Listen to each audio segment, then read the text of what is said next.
Hi, and welcome to the Write the Story podcast, where we divulge tips on plotting as you listen in to us outlining a short story. This episode has been brought to you by our listeners and supporters on Patreon.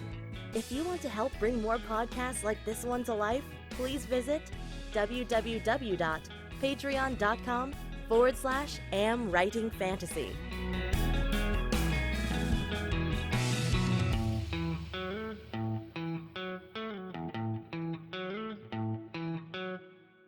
Welcome to episode 4. I'm Autumn. Before I call Jesper, let me fill you in with what we did last week. When Jesper and I met last, we finished developing our characters for the short story we are plotting. I really love the nuances we've managed to create for the secondary characters of Ubri, Dramna's love interest, and her parents. They are starting to feel a lot more than cardboard cutouts now. Finally, yay! This week, we want to start going through the plot posts so we can take all of our ideas that we've developed up to this point and start putting them into the flow of a short story.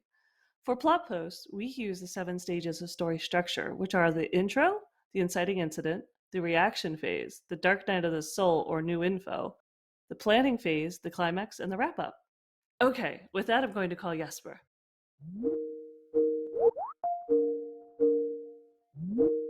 Hello. Hi, how are you? Hey, I'm good, thank you. It's Great. it's been raining all day today, but it's Oh. good that we're inside anyway. Well, that's good. For me, it's been sunny and beautiful. It's a shame I'm inside, but that's okay. It's still early afternoon for me. It's evening for you. Yeah. Well, you can pop outside afterwards if you want. Exactly. So you're ready to do short story work? Yeah, let's do a bit of story work, and then I can go off to bed, and you can go for a walk or whatever. That sounds good to me. I like that. By then my ideas will be churning, so maybe I'll generate some while I'm walking. That'll be good. Yeah, who knows? All right, so I think we were getting to the plot post, right? Yes, exactly. That's right where we are. Okay. So let's try to see if we can maybe do the first 3 if we have time for it. Let's just try that, I think. Then we can leave the rest of the plot post for the next episode. Or That the next sounds good. call. Yeah, that sounds really good. I think we should be able to get through the first 3 and then 4 next time, because the wrap up, the final one's usually, pretty easy. But let's see what we can do. And we have a lot of ideas already generated, so it should work out pretty well. Yes, I think so as well, because actually I think we probably have quite a lot of this already. But then we can go through it and see if we are missing some pieces or not. Exactly. Yeah, so the first one is the intro. As it says in our little guidebook here that I'm looking at, it says that think of the intro as a mini story, a starting bridge that reaches from the first page towards the inciting incident. We meet the hero acting in his or her ordinary world, yet there is a presence of a small problem. It's not a huge dilemma, but rather a tiny dramatic event in the form of an everyday issue which needs to be fixed. Right. Don't we have this already? Well, I think we do. I mean, this is pretty easy because it's where we actually meet Dramna, and we know she's going to be at the shore. And I'm trying to think what was the first scene, because we did talk about the first scene before. Now I have to go back and look at all my notes. Okay, so for the first scene, we had an opening scene we'd come up before when we were working on the character development, and we said that there would be a festival in the city and her parents would want to bring her a special meal and decoration so that she can take part. And they arrive and she refuses the food decoration, saying that she is in seclusion. So that is a really good intro. It shows her character. It kind of gives the setting that she's outside of society because she's taking part in this to become a one of Naveen's chosen. Yeah, didn't we have the storm stuff as well there? Or something like that?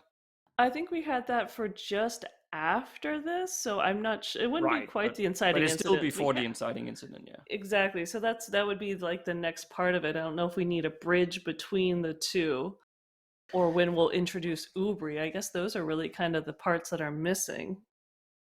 Well, yeah, we have a couple of elements listed in our book that we need to sort of put a check mark against. So in the intro, we are supposed to present character. That we are doing already, so check. We should pose a question, it says. So this is basically, it means like stimulating the reader's curiosity Oh, of okay. what is going on and so on. And I think we are doing that as well with why is she on a beach? She's sitting there and she doesn't want to hear all that stuff, right? Right. That's enough intrigue. And then introduce conflict, which we also have with her Hmm. parents trying to come there and help and so on. Have action. Well, that's the part about the storm and she's trying to fix that and so on. Show the setting. We're definitely doing that as well, right?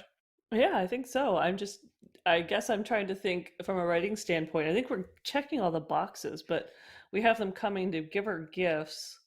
Like if this was a regular novel, the intro could last like 3 chapters. But for a short story, we don't want it to go on too long, and so we have her parents coming once, and then we have them trying to come again with a storm. And I mean, I guess it could happen just they leave and the storm comes that night, Or we and could then it merge them. yeah, and that's what I was wondering is if we could merge them, but I then think that's better. yeah, it would be So they're I don't coming, like and then and then the storm sort of breaks. Or it's yeah. probably already a bit cloudy and windy and raining a bit and whatnot. And maybe that's also why they want to. They feel like feel sorry for her. She's sitting there in the rain, and then as they are there, then the storm really hits or something. Yeah, of course we wanted it to show that they were anxious about her, as we put it, so that they had skin in the game to make sure she was fine. And I don't want to lose that side of them that they've got this true compassion for their daughter. Yeah, but it doesn't that also show by the fact that it's not too well weather and there is a festival going on in the city, so therefore I mean, doesn't that show compassion that you want to go there and give her some food and at the same time just check that she's okay and so on? Yeah, I could see it. I guess just when I was visualizing it before, she made, oh, that's why, because we had her alone and she has that flashback memory of when she was a kid, and feeling that closeness with her parents. We can And still then work that in. yeah, I think it's a lot of elements to work in that we have to not forget. And so if her parents are there, I think they have to show up afterwards. They can't be there when the storm hits, or they have to be maybe leaving and the storm hits and they turn around so that they come back. That there's got to be a portion of it that she's alone. Her parents can't be in the tent with her Right. during the height of the storm. Right, but yeah, we could have them leave and then they should probably be smart enough to see that there is a storm coming. So they're Hmm. probably there trying to tell her like, take care.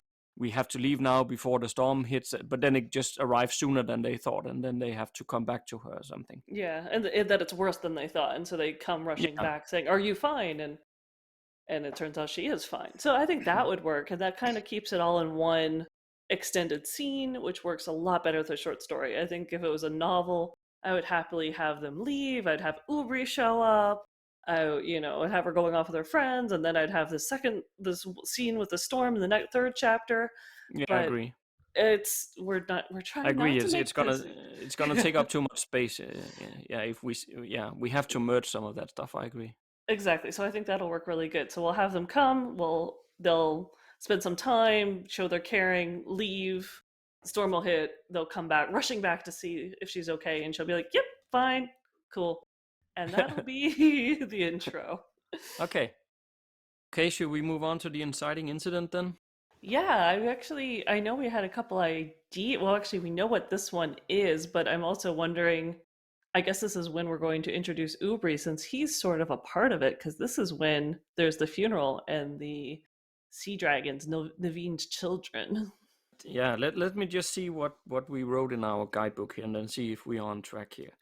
So it says it's the first major turning point of the novel and one that changes everything.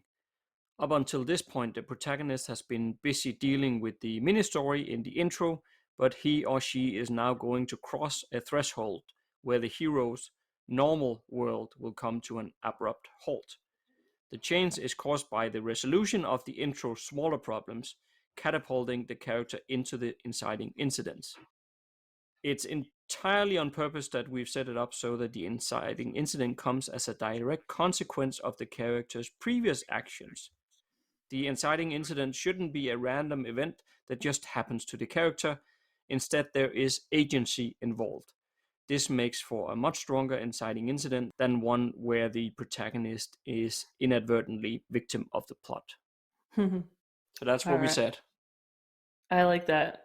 And it's funny because while you were reading that, I had the thought that is the turning point when she hears Naveen calling to her that it's time for her to swim to the island, or is it the turning point when she is on the shore at the ceremony and the dragon's there, the sea dragon comes to the surface and she reaches for Ubri for comfort and she realizes that I'm not swimming out there. There's no way I could even pretend that I can reach the island and survive. I was thinking that it's the latter of the two, but we still need to think about the part where we are saying that it comes as a consequence of the previous actions, and right? Right. Whereas right now, I think it's a bit sort of separated. True. But what previous actions other than being one of the apprentices to become one of Naveen's chosen can we make it stem from? Yeah, I don't know. I'm just thinking if we could link it so that something to do with what she's doing to weather the storm. If there's something there that sort of can enhance or support her feeling like I can't do it, you know. I Mm, mean, we said that she's gonna deal with the storm, so I'm not sort of saying that it's not that she can't deal with it, but maybe there is some smaller part of it where she can't do it or something, and then that could sort of enforce both the theme, but also in the reader's mind, like, okay, we just saw that she couldn't deal with this small aspect of it, and therefore it also makes sense that she would reach the conclusion herself to say, I can't do that. right. You see what I mean? I do, and I could see, even though she manages to create like a small shelter during the storm and weather it out, and then rebuild her tent. Maybe the fact that maybe she finds the water and the howling voice of the wind and everything else too overwhelming, and that's what really scares her at first and makes her, wish her parents had stayed or she'd gone with them. Yeah, indeed. I mean, something like that, right? Hmm. But if we're saying she sees the water dragon and therefore she says, I can't swim out there. I think, if I remember correctly, some of our previous conversations, we talked about the fact that she feels like I can't swim out there was sort of linked to both the fact that there's dragons in the water, but why wouldn't you be worried about that? Oh I no. guess. But other chosen ones tries nevertheless. But maybe the part where, and I don't know if this is just my mind playing tricks on me, but I feel like we said in the past that it was to do with her blindness and sort of how am I supposed to find a small island somewhere out there, or that at least that's how I remember it. Yeah, that was part of it. It was both of those things combined, is that it's the sea dragons as well as people who can see can't even find this island at times. And they've Yeah. heard Naveen, but she's blind and she just feels like, no, this really is beyond my abilities. Right. So if that's the case, Mhm. then would we maybe have it so that all the, like you said before, all the rain and stuff like that, that it feels disorienting to her, so that sort of so like she finds it a bit more difficult to figure out what's up and down and west and east and so on, while all the rain is there, because then that could support while swimming out there with all the waves and even if you survive the dragons underneath the sea, all the waves and stuff would be so disorienting for her that she's certain she won't find her way. And then I think that that argument would be supported with what happened just before. And then also later on, when when she's at the waterfall and she senses there is no cave behind and so on, we could make a note at that point to link it back to this, to show that she has grown. That Mm-hmm. at that point it doesn't feel disorienting anymore, and she's certain that there is no cave behind.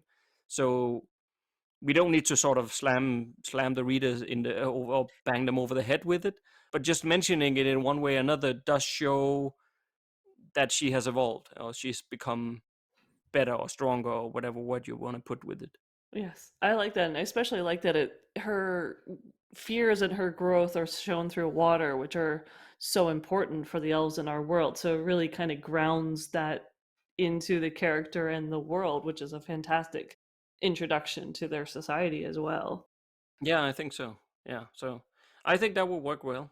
I do too. I think the only question is, I guess when we're writing it, I want to make sure that we capture that she's, has she already heard Naveen's voice, or is that going to be kind of like the last thing? So she'll be frightened. She'll be like, I can't go to the island, be already thinking that. And then when she gets back to the tent and she's already afraid, she hears Naveen's voice, or is that the beginning of like the whole roller coaster, the inciting incident? Does she go to the funeral and experience the sea dragons knowing that Naveen's already called to her?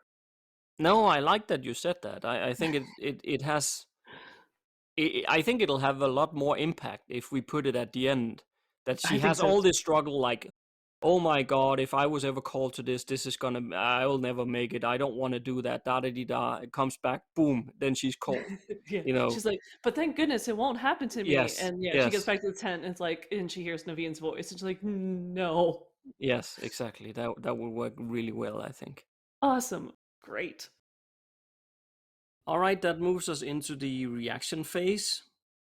Great. And now, well, the reaction phase is sort of the middle part that sometimes is a bit difficult to deal with, because the beginnings and endings often seems like a lot easier to write, because there we have something that we aim to achieve, like introducing characters, presenting the setting, staging the inciting incident, and of course, at the climax in the end, we also have a lot of things to achieve. So with the reaction phase, we now have a character who just experienced the inciting incidents. So it's natural that the protagonist will be confronted by some uncertainty here. And the character's initial desire could be anything in a spectrum from wanting to get back to life before the inciting incident, maybe have revenge, or embrace the new reality. In either case, there won't be a solid plan to achieve such a goal. As the name indicates, the protagonist is simply reacting to circumstances. Right, so I think the question now becomes, if the character has no plan or are just reacting to circumstances, it can easily come across with as if, the character is maybe dumb or doesn't know what to do, or something like that. But really the point of this phase here is to show character change. Basically what we're going to do is we're going to keep escalating the stakes until the protagonist is sucked so deeply into the reaction phase that no matter if he or she is successful or not, there is no way to ever return to how things were. Right. So we actually divided our reaction phase into 6 different steps. Well, they're Oh, actually like stakes or hurdles.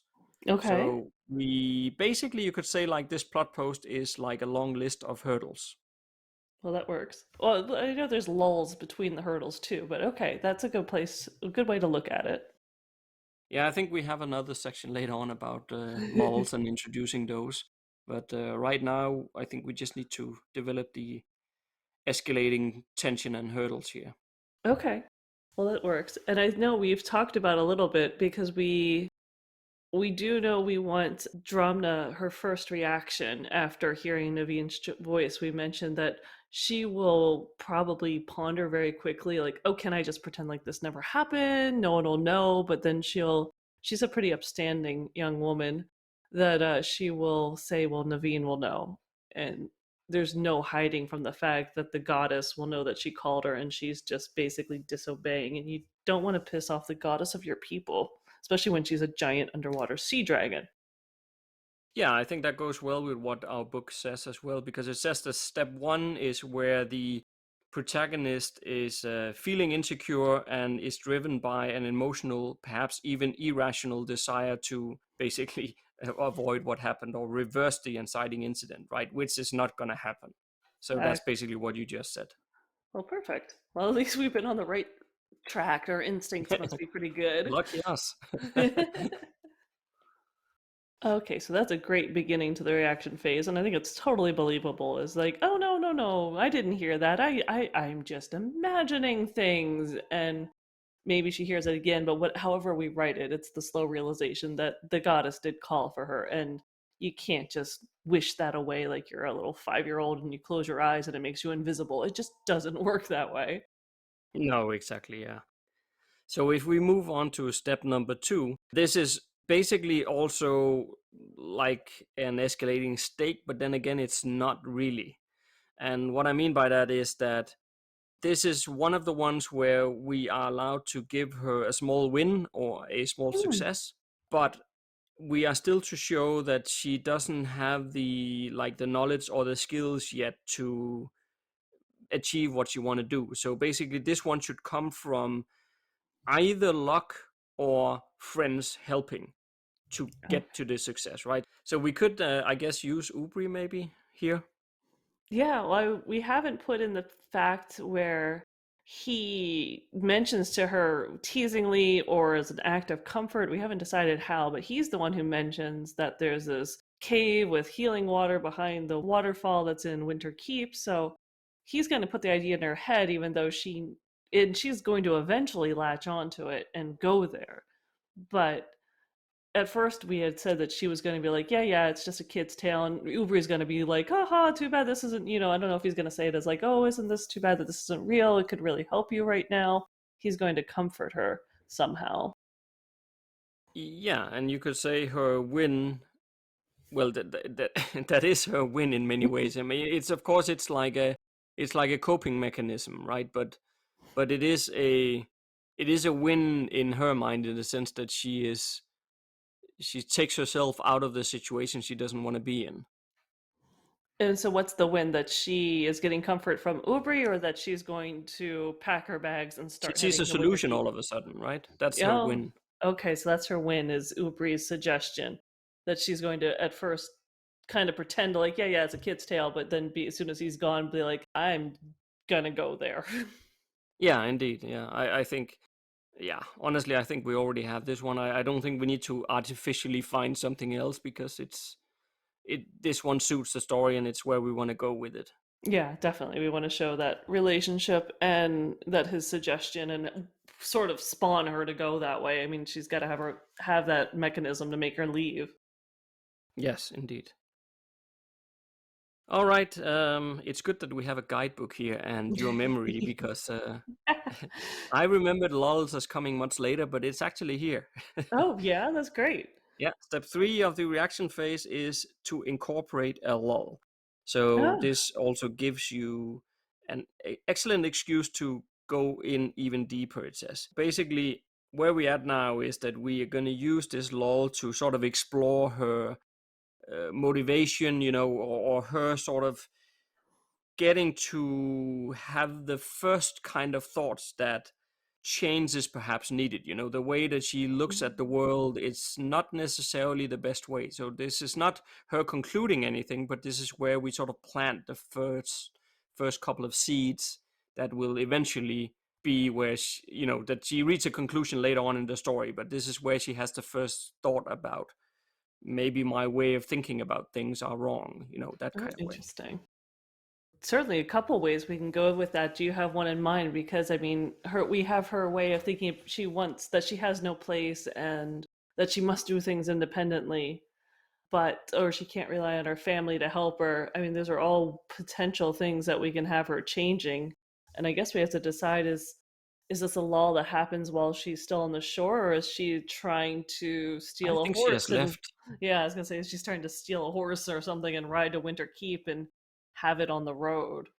Yeah, that was what I was thinking on the road, Yeah. and maybe like realizing that, well, now I'm out and about in the world now. I'm no longer with my family. I am independent like I want to be, and so on and so forth. But then traveling from the Citadel to Winter's Keep, it's just tougher than she thought, maybe. And maybe she has some initial thinking there about, well, actually, it was kind of nice when my parents brought me some food and just looked if, maybe if I was okay and stuff like that. and just missing that a bit. That could be a lull where she just misses the attention and feels a bit like, I am a part of a family and I can feel it now that I'm missing it. Yeah, and especially, I don't think she's told anyone she's going because she doesn't want to be followed. And she's basically hoping the goddess will understand that she's doing this so that she could fulfill her promise, but she's just not ready to do it yet. So she could also, I mean, she has friends that she's left behind. She's left behind Ubri. She hasn't told anyone. And just that kind of like, yeah, maybe I miss my parents. I should have treated them better. Maybe I should have told someone what I'm doing Right. Yeah. because darn it, I'm out here on my own. Okay, I Yes. think that Yes. makes a great lull. So when we reach step 4 of the reaction phase, this is well, it says in our book here that this particular hurdle requires some thinking ahead. Hmm. Uh-oh. Because it can't be a random failure for the sole sake of creating tension. What we have to do here is that basically we need to build a situation in which our protagonist will fail, but the situation has to mirror the circumstances that will eventually make her grow. Okay. Okay, so the idea is not to make the situation the same as what will make her grow. So I think the situation we had where she would eventually grow was when she fights that other guy and saves Asgore. So the idea here is not to make a similar situation in the sense that she's fighting something and loses, but more we need to get a bit inventive and then more let the hurdle be of of a similar nature or theme rather than a clone. Okay. Interesting. But this is one where she doesn't do as well? Yeah, basically she fails. Yeah. Okay. So once the reader gets to the stage where they read in the end that she actually succeeds, then they will realize, oh, she has grown now. She has become more capable now, right? Okay. Whereas at this point she's not, so she fails. That makes sense. And that is it's tough, but it's not that tough. I mean, she's alone trying to go hundreds of miles through a landscape that is sort of like the tundra. And we never talked about if it was summer or winter for her, but we'll, assume it's probably no matter what, not super warm. And she's blind. And I would assume that she's probably on horseback, but it would be pretty easy there's dwarves and who knows what else out there in the landscape that could easily cause an issue for her. Yeah, there's plenty of things. I think the trick here is to create something where it's not about fighting. Mm-hmm. Well, when she fights the guy at the end or in the climax, she well, I think based on what we talked about previously, I'm trying to remember here, but I think we talked about she sort of works up the courage and then and he thinks that she's blind and therefore can't do anything, but she works up the courage and then attacks him and succeeds. If that situation is about working up the courage, then this could be something where her courage lacks or she doesn't have the courage and Yes. therefore she suffers some sort of ill consequence. Not I'm not thinking about getting physically hurt or something, but Mm-hmm. maybe losing some of her possessions or have to do a detour, a longer trip because of what she doesn't have the courage to do, something like that. Yeah. Well, I was wondering, I mean, if it could be something as, she hears like something does come and attack, but she doesn't want to fight because she doesn't feel capable and she maybe leaves her bedding roll, leaves stuff behind, jumps on the horse. They go tearing off into it doesn't matter for her if it's day or night, and they lose the path. And then she is basically stuck off the path without her stuff, doesn't know how to get back, and doesn't really know what to do. So she's almost lost, and so it does take longer for her to even figure out how to get back to the road. Yeah, precisely. That's exactly what I'm thinking. Great. No, we're on the same track. How weird. Yeah, let's just go with that. I think I think it works. To be honest, I don't think we have to labor more over that. It's straightforward. It works. It's a situation about courage, which Mhm. shows the change at the end, where she then has the courage and therefore she succeeds. Yeah, and it's not that she's not going to fight anything off. She's totally not capable. She flees, and that Yeah, causes such a bigger issue For all we Yes. know, it was a growling bunny rabbit, but she doesn't know that because she just left. Yeah, let's go with that. Okay, so we reached step 5, so the second to last of the stages of this reaction phase.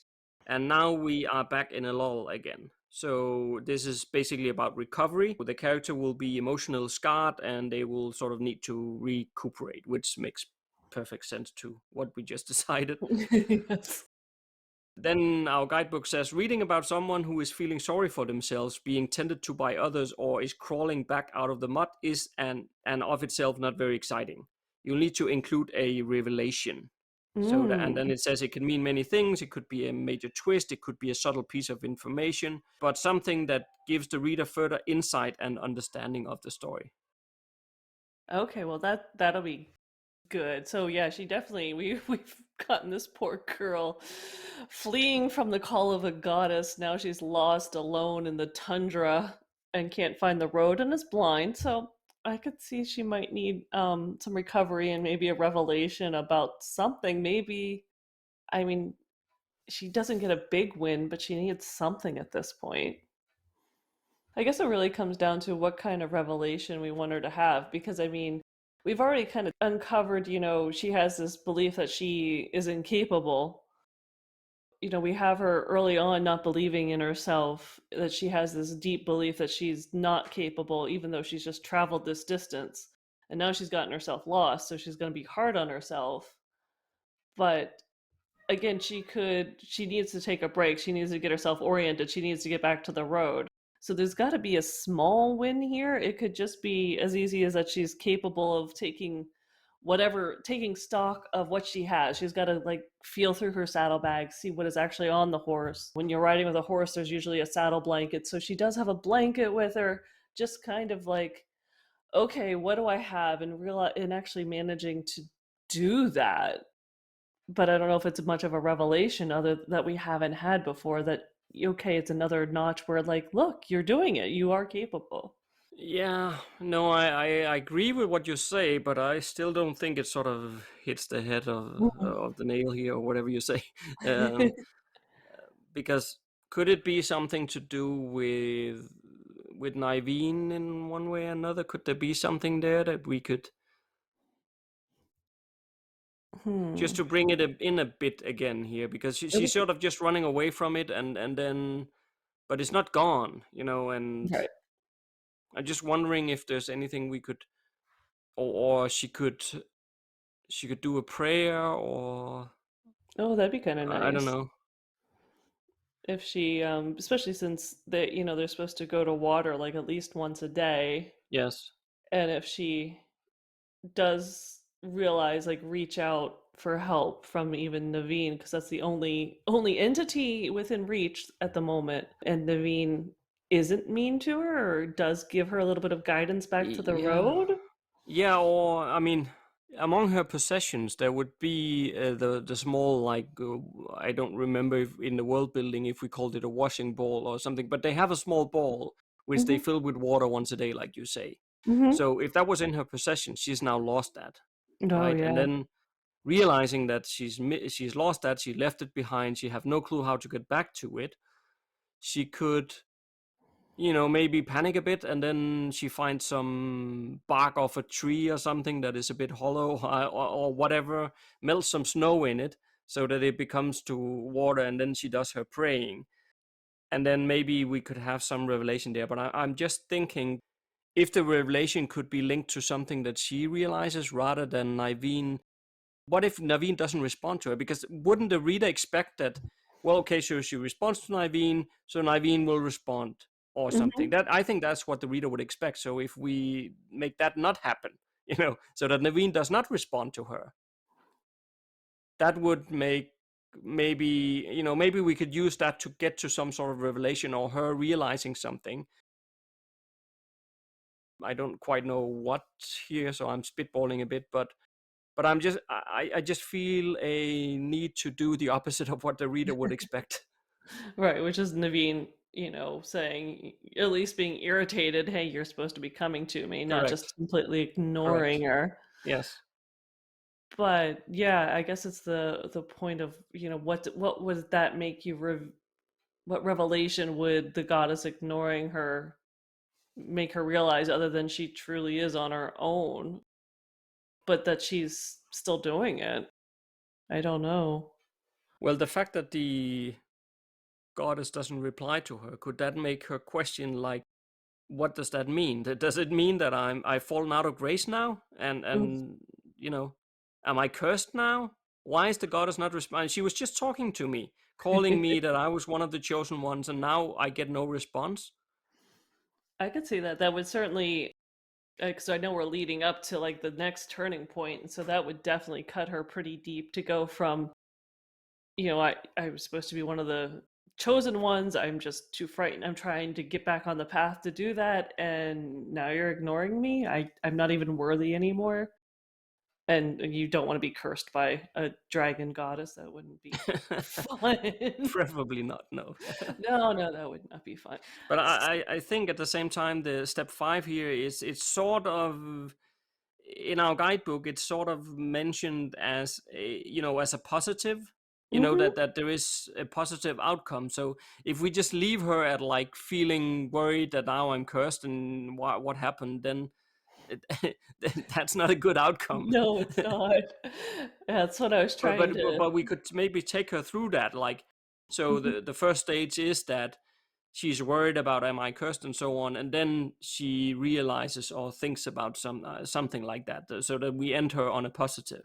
Yeah, I guess it's just what comes after that, what makes this a positive experience, that she's like, again, short of her solving her own problem, but you still have that hanging over your head that the goddess is angry at you. Yeah, well, my initial thought there was that, could she feel like, well, maybe I escaped now, but that also feels a Mm, bit too easy, or then she feels a bit stupid, almost like, yeah. yeah, that doesn't I work. I just went all this way and now the goddess, that's the only problem with this, is that she went all this way, now the goddess isn't talking to her, and it can't, be that easy to get out of being one of the chosen. No, for sure not. It is hard because we just, I guess we have to decide what we want to pin the revelation to. What is she going to realize? Is it one of the truths that, her inner motivations versus her outer motivations? I guess the revelation in the end, if that's what you're referring to, Mhm. would be something akin to, well, her realizing that she does have a place, but also that there is other ways to fulfill a role in society and fit in, other than, because, well, being Naveen's chosen is sort of a role that you are then piloted into, or I don't know if you can say that in English, but or let me just say that, like, forced into, like, that's a role that you get forced into, and then that's what you're supposed to do. But I guess her revelation or her realization towards the end is like, I want to do something else, but it's just as valuable, and I fit in doing it, right? Right. So what if so we have her praying to the goddess and the goddess doesn't answer, and she's sitting there thinking, what does this mean? Am I cursed? What happens now? What if, I can't imagine anyone's out there that would, like a hermit, somebody else is there and actually lends a hand or something, because this is still the reaction phase where she's not capable of solving it completely on her own. But if something else just turns up at the end so that it's kind of pivots in a different way, that she actually finds a little bit of temporary companionship or help. Could she see like a chipmunk running up a tree, and with nuts for its family or something, and then it makes her think about, that, well, that chipmunk is a parent, and taking care of its children, but that's not all it is. The Hmm. You see where I'm going? I do, but to me, I think in that, well, one, she can't see it, but she could sense it No, or no, hear that's it. right. Yeah, Yeah, she could hear it, but at the same time, I think that would make her feel more alone at that point if you're sitting there feeling lost, alone, yeah. Right. and It you're just makes it worse. cursed, and there's a chipmunk who he's got his darn family. Right, yeah, it just makes it. Oh, I was just trying to think rather than some character all of a sudden popping up like yeah. hello out in the nowheres. I know, that's what I Some don't sort of wanna have animal or happen. something, seeing something happening could trigger Mhm. something. Well, she has her horse with her. I mean, Right, that's she right. isn't alone, so she could it could be a moment of companionship even with the horse, just, like, feeling alone and having, Naveen not answering and the horse coming over and butting her and be like, "Hey, chew I know when I had a horse, you like to come and chew on my hair because it was the color of hay." So, you do some little, like something else that just kind of, like, pushes her over and maybe knocks the water over and be like, "Hey, come on, what you doing? Let's get going."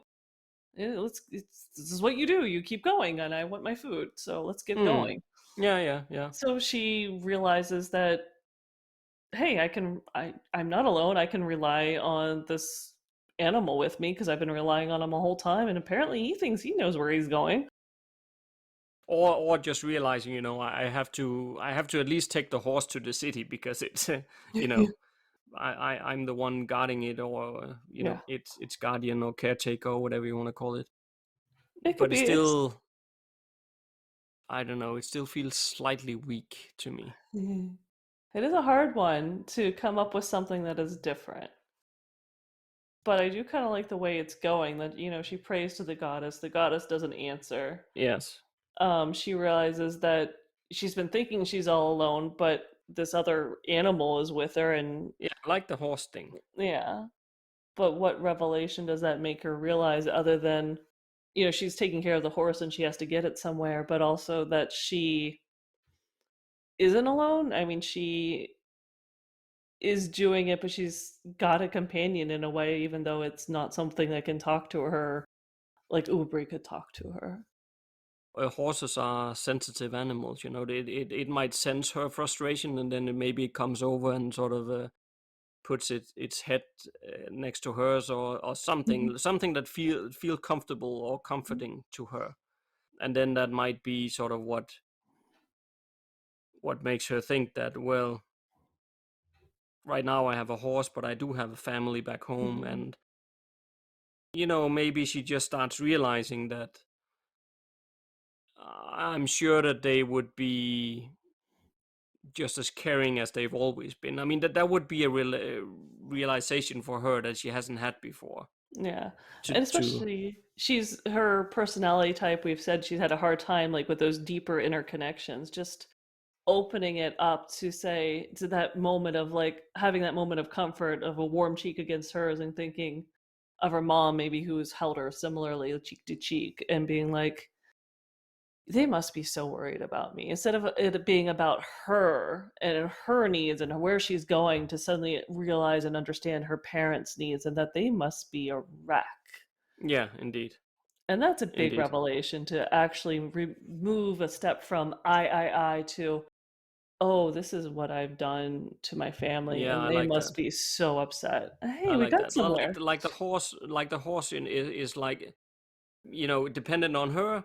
Mhm. And she realized, oh, I have, and then she can extend the thought to the parents and so on. Like there is other people in my life who both cares about me but are also worried about me, and it matters to them whether I'm here or not, and so on. So I can't Yeah, just sit here around moping. yeah, and takes responsibility that she's done something to hurt them, to make them worried. She's done this, and she wasn't thinking, and she should have been better. It's a big it's a big grow up moment when you realize that you've been selfish and self-centered. Excellent, excellent. So it helped just keep chipping away at it, and then we got to it. I think that's good. It is. It is. It's great. It's always good to have someone to bounce off ideas off of that gets there better. Yeah, and I think this one is not what you expect either, which I like. No, I yeah. like to, when every time the reader thinks we're gonna sick, we're gonna sack. So I like that. All right, let's get that down. All right, so this is then the sixth and final step of the reaction phase. After this, we're gonna go into the new info section. Okay. So it's therefore necessary to leverage this step 6 to make it clear that if the character is to survive in mind and or body, the protagonist will have to stop acting like a puppet and seize the initiative. So then it says in our guidebook that this particular hurdle is a moment in the story where the stakes needs to be concrete rather than abstract. Okay. Something very important, extremely immediate, that you can really wrap your brain around should take place here. And then it says, for example, it could be having the character's life in danger or the life of somebody they love is threatened or some sort of close call. So this is probably where she's meeting Askell Yeah. and he's wounded and so on. But then it says, in any case, it needs to end in failure. Oh. Uh-oh. Because we have her senses opening up, and she does get him back to the city. So it's not quite failure. Is this Well, the reason why it needs to end in failure is because it links to the new info where the character then realizes, oh, okay, if I'm gonna advance anything here, if I'm gonna get anywhere, I need to think about it this way or do it this way instead, right? So that's why it sort of fails, and then new info pushes, well, the new info, meaning that it didn't become successful or puts the character down a new path, right? Well, I've always thought of it as 2 points, because if you make it a failure, it's also called the Dark Night of the Soul. But I've also seen the new info phase when it's more of a new info, and it depends on what type of story you're writing, where it is literally new info and it kind of is just a revelation. And to me, I think I was thinking of this as a positive story where the new info is actually her senses, like realizing she can sense the waterfall and that there is no cave. So I was thinking of it more of a positive turn But and isn't that not. the new info you just mentioned? Yeah, to me that would be the new info, but it doesn't have Yeah. a negative connotation. No, but It's the new more. info is a positive. Yeah. But so that was just what you mentioned. I think that is Oh, the new info. okay. But the step before is where we need to have something happening where it doesn't quite work out, right? And then she starts, well, realizing all the things you just said. Not to repeat what you just said, uh, but then that's the new info, right? So if it is when she meets Askell and realizes she has, is this going to be the step? I guess, is it when she meets Askell and she needs to help him, and maybe she can't, or is, I know we initially want her like looking for help. Does something happen where she, maybe she loses the horse or something else happens that she initially fails at before she manages to help him on her own? It needs, as I said, it needs to be very concrete. So Mm-hmm. it's probably something like either it brings Askell's life in danger, or it brings Mm-hmm. her own life in danger, or some close call or something like that, right? So Right. it could be, I'm just thinking if it could be something to do with that she's trying to get him to the city, but then this whole thing about coming to her senses and so on, that if she actually is starting to coming to her, she starts coming to her senses and Mm-hmm. gets this sort of way of feeling the world around her, like we know in the actual novel that she has this way of, she can actually quote unquote see things with her mind around her. She Mm-hmm. knows where things are and so on. And if this is sort of where she starts realize, I mean, I don't think it's like a skill that just pops up all of a sudden, like woohoo, now you can do this. I think it's more something that has been there all the time, but she Right. hasn't really thought about it. It's just been a part of her, so to speak. It's maybe she puts Askell on the horse. She wants him to, or she wants to take him to Winter's Keep. With her senses, maybe she senses that the route that they're going or something is not good or Mm-hmm. dangerous, whatever. But then the horse wants to go another way, maybe. I'm not known. I don't know horses that well, so I don't know if horses can. Do they always, by nature, go places where it's not? Do they just know inherently that I shouldn't walk here? Well, I mean, if it can see better than she can, and we could assume that Askell is maybe too woozy to be able to see ahead, that if it could see and sense, they have a good sense. So I could see a horse like seeing that the trail is much narrower than she's saying, or it's crumbly, and being like backing up and shying away very easily. What I was trying to get to was more like if the horse was heading in the wrong direction, so to Mhm. speak, or more dangerous path, and she knows inherently that we shouldn't go there because that's really what she senses, but she trusts the horse more because it can see. Mm. And then they head down this path, it ends bad. And then, she realizes, oh, I should trust and that's the new info, right? And then you get Right. to the stage where if I trust my instincts, it'll be okay, and I was just wondering if a horse would actually do that, and I don't have enough horse knowledge, so to speak, if you can call it that, about what horses might or might not do. I don't know if Yeah. a horse would always be able to realize that I shouldn't go that route, or not, or if they can get themselves into trouble like that. I don't know. Oh, anything could get itself into trouble. I think it depends on the horse.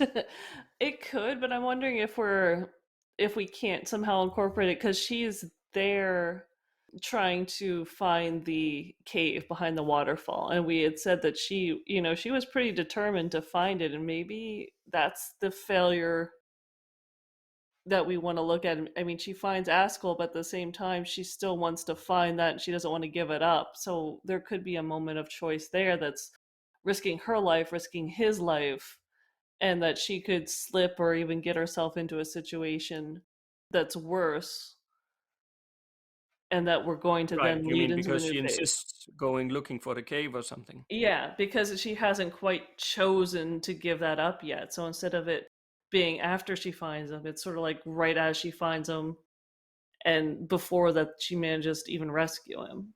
So that the new Yeah. info phase comes with her developing her senses even more, realizing she shouldn't have kept going, and then realizing the cave isn't there. Yeah, I think that could work as well. The main thing is just that we need to be careful that it doesn't that it's not about her like, well, she has a wounded man there, and she's like, well, yeah, I'm just gonna check on a cave down here while you're lying wounded, dying there. It can't be like that. No, but I think because we also said we wanted her calling for help. So maybe she calls for help and she's like, someone's going to be right here. Don't worry. Someone's going to be coming. And she starts to leave him and slips or realizes how dangerous it is. And Why would that's somebody be coming? because the city's nearby. And he But was, somebody would already had come then. yeah. If I mean, Well, we she has did, to save him, right? I yeah, mean, it has to be because it's her action that saves him. It's it not is her. because somebody is coming by. That's a bit weird. No, but she could be saying that someone's going to come, because we did originally say that the apprentice assassin that's with him is, not scared away, not just because of her, but because other people on the trail. So we've said that Right, there's yes, people I who, remember something about that's yeah. right. Yes, that's right. So there would have been maybe she would have heard them while they were fleeing or something, Or whatever she sees happened. them approaching. Yeah, or something. And well, I think if she has to be the one, they have to have been leaving, but she maybe heard them and doesn't realize that. She's like, "Oh, someone's going to come. Don't worry, you'll be fine. I can't help you. I'm just gonna keep going." That sounds very cruel. Ugh, but she's in a desperate state. But again, we don't know she's blind. I don't know if she realizes how injured he is at first, or she doesn't want to believe that she's come this But far. she's not stupid, right? I No, mean, but she's a uh, teenager. yeah, but I think I mean, she comes across a man. Another man flees away from it. There is some sort of caravan or something coming that their way, like you just reminded me. Mhm. That's right. We said that earlier. So she would definitely go to him, check how he's doing, and she would. It doesn't take much to realize, even if you're blind, that this is bad. Yeah. And I don't think you would get up and just sort of leave and say, "Well, don't worry, somebody will come." That's it seems both cruel and yeah, I don't like that. I think that's not what she's like. No, She would well, try. She would be there to comfort him and help him and so on.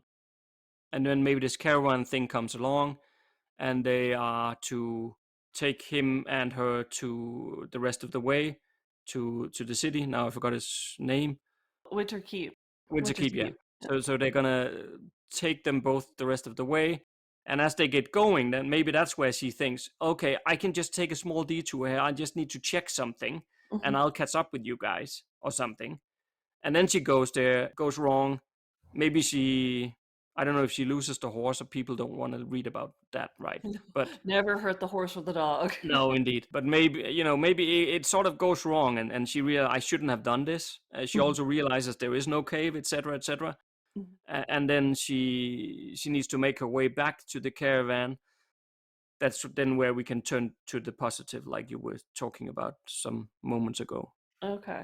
Because, yeah, I definitely think I could see that. And maybe as she is there alone, I think in that moment of panic, like say you're slipping and falling, and just by reaching out, like trying quickly to find a tree or something to grab, that is maybe what makes her realize that she can sense things better than she realized. Maybe Because she just does it senses instinctively.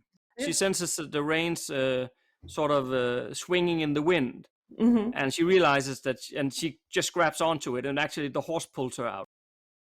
That would work. And that way it's sort of like it's that moment of panic and need that makes her realize she can see, or not see, but she can sense. Yeah, because sensing the rain is just like a small, well, I don't know if it's made of leather, but it's a small thing that weighs in the wind, right? I mean, it requires quite a lot to sense that. Yes. Right. So it's not like sensing there's a tree or mountain ahead of me, right? It's a small detail, which is then what she makes her realize that, okay, she can sense these very small details, and also realize that I've been able to do that all along, but I never thought about it actually. Yeah, just never recognize it. She was blind to her own abilities because she didn't want to see that she had She more never abilities. needed it either. No, not as desperate as, okay, this is a life or death, and I need to save myself. And she had people bringing her food. Her parents were concerned. She never needed it. And so she never used it. It's just like anything that you've never used before, you're not really good at it yet. But having the horse save her rather than the horse dying, I think that's a lot better. I like that one a lot. I have a friend who would never speak to me again if the horse died. So not doing that one. No. All right. Okay, well, I think that probably covers the last of those hurdles and also the new info in one go here. That's pretty good. So we've jumped ahead. We were only going to do 3 and we've done 4 plot posts. So that's fantastic. Well, did we? Intro, inciting incident. Well, you're right. Yeah. Okay. We kind of covered we can review it and make sure that's the new info phase the way we want it next time, and then do the planning phase, the climax, and the wrap up. Perfect. Well, this is coming right along. It is actually. Before we know it, I have to start writing the first draft. Yay! I can't wait. All right. Well, I guess we'll just talk next week then, won't we? Yeah, sure. Have a great week. Tell the family I said hi. All right. You too. Thanks. Okay. Bye.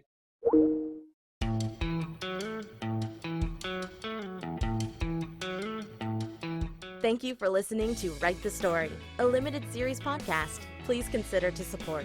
It will help us make more podcasts like this one in the future. Go to www.patreon.com/amwritingfantasy.